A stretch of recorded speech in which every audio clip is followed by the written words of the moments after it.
Properties of reinforcers. आपका पालतू कोई भी जानवर जो है वो गोल गोल घूमना सीख जाएगा अगर उसको गोल गोल घूमने के नतीजे में खाना दिया जाएगा। इंसान लतीफ़े सुनाएंगे अगर उनके लतीफ़ों के जवाब में लोग जो है वो हंस रहे हैं या और उनका हंसना उन्हें अच्छा लग रहा है। अगर किसी की किसी बात के जवाब में कोई तंज़िया हंसे तो इंसानों में ये समझ आए कि वो रीइंफोर्सर नहीं होगा।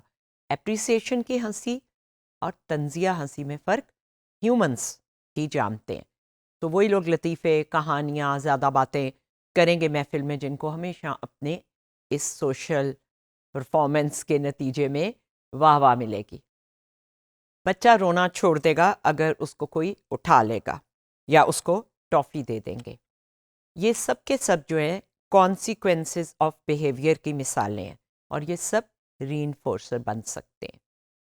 ये जो कॉन्सिक्वेंसेस हैं हम बहुत जल्दी सीख लेते हैं क्या करने से क्या मिलता है और इससे हमारा जो बिहेवियर और रिस्पॉन्स है वो मजबूत होती जाती है, होने लग जाती है, बाद में उसी तरह होता है जो हमें अच्छा नतीजा देता है। लेकिन हर रीइंफोर्सर जो है पॉजिटिव नहीं होता और उसकी कुनों की कीमत होती है।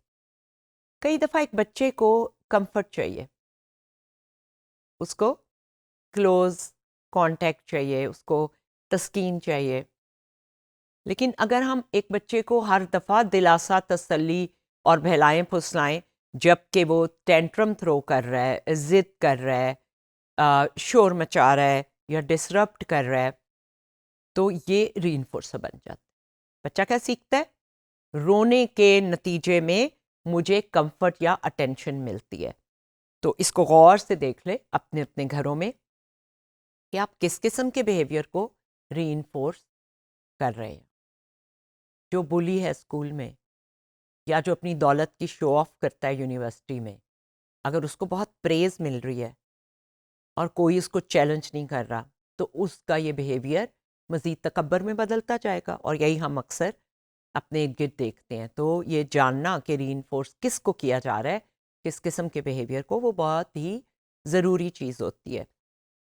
रिमेंबर, एक ऐसा बिहेवियर जिसको करने से कोई एवर्सिव स्टिमुलस रिमूव हो जाता है उसको नेगेटिव रीइंफोर्समेंट कहते हैं। आपको कोई चीज़ बुरी लग रही है और आपके कुछ करने से वो आपसे दूर हो जाती है, जैसे शोर रुक जाए, दर्द रुक जाए, कोई थ्रेटनिंग चीज़ हो वो रुक जाए, तो वो आपके लिए रीइंफोर्सिंग हो जाता है। लेकिन इसको नेगेटिव रीइंफोर्समेंट कहते हैं क्योंकि आप रिमूव कर रहे हैं, ऐड कुछ नहीं कर रहे।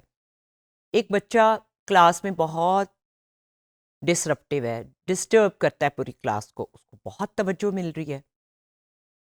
एक बच्चा क्लास में आराम से नहीं बैठता, उसको बहुत से डिस्ट्रैक्टर्स दे देते हैं, अच्छा आराम से बैठ जाओ, ये ले लो, फ़ोन ले लो, वीडियो ले लो, ये सामने तुम्हारे खाना रख देते हैं। एक वाइफ जो है वो पैनिक करती हैं, ओहो ये कैसे होगा, आप इवेंट ही पोस्टपोन कर देते हैं। एक मदर जो है वो बीमार हो जाती हैं क्योंकि उनकी मर्ज़ी नहीं हो रही और तो उनकी मर्ज़ी कर देते हैं घर वाले।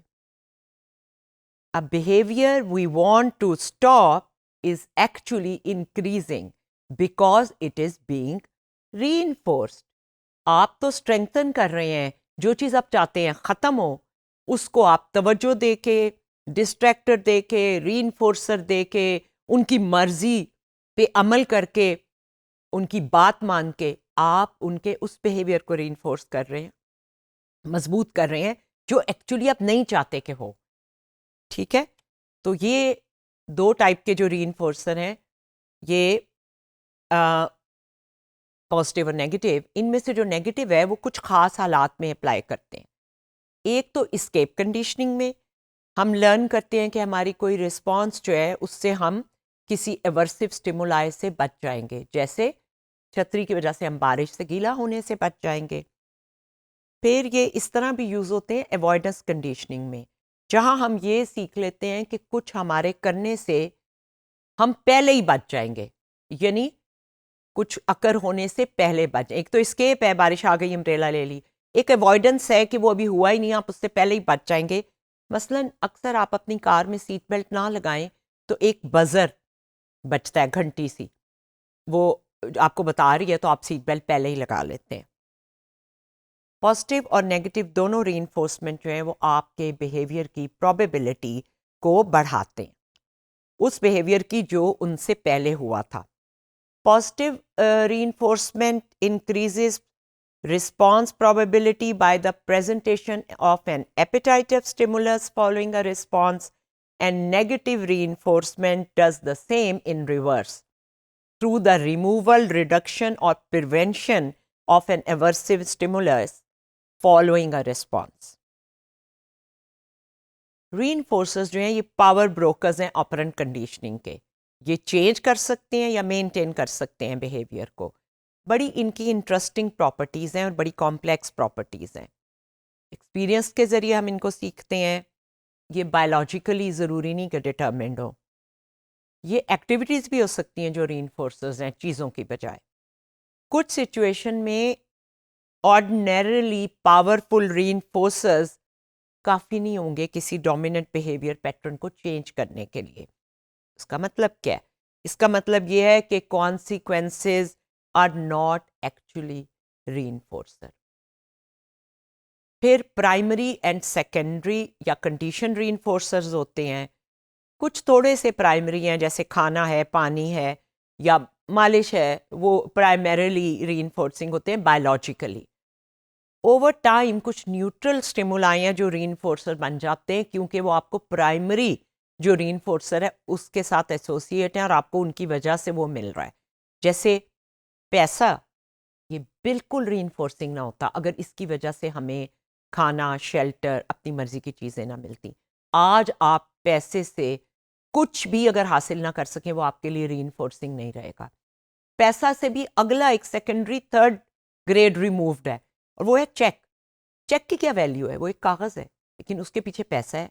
पैसे के पीछे आपकी ज़िंदगी की ज़रूरतें या ऐश हैं। जो लोग बहुत ज़्यादा पैसा गलत ज़राए से हासिल करते हैं, वो ज़ाहिर है ज़रूरतों से ज़्यादा कुछ और रीइंफोर्सर्स हासिल करना चाहते हैं और वो हविस है और ज़ाहिर है उसका कोई एंड नहीं। कोई भी वैल्यूएबल चीज़ जो है वो हमारे लिए रीइंफोर्सर बनती है क्योंकि वो हमारा कोई प्राइमरी रीइंफोर्सर हमें दे रही है। बहुत सा इंसानी जो बिहेवियर है वो बायोलॉजिकल की बजाय कंडीशन रीइंफोर्सर्स पे चलता है। सोशल रीइंफोर्सर्स हैं, ग्रेड्स। कितना नंबरों के लिए हम कोशिश करते हैं जब हम पढ़ रहे होते हैं। स्माइल्स, एप्रिसिएशन, शाबाश, गोल्ड स्टार्स और various kind of status symbols, ये सब हमारे लिए, किसी प्रिविलेज ग्रुप की मेंबरशिप, ये सब हमारे लिए सोशल कंडीशनर्स हैं, सोशल रीइंफोर्सर्स हैं। कोई भी स्टिमुलस अगर आप किसी बेसिक प्राइमरी रीइंफोर्सर के साथ अटैच कर दें तो वो कंडीशन रीइंफोर्सर बन जाता है। एक दफ़ा सिर्फ एनिमल्स के लिए, मॉन्कीज़ के लिए इन्होंने टोकन इस्तेमाल किए। जब वो कुछ करते थे तो उन्हें टोकन मिलता था, जब वो टोकन देते थे तो उन्हें खाना या कोई ड्रिंक या जूस या कोई खेलने की चीज़ मिलती थी। तो वो टोकन रीइंफोर्सर बन गए।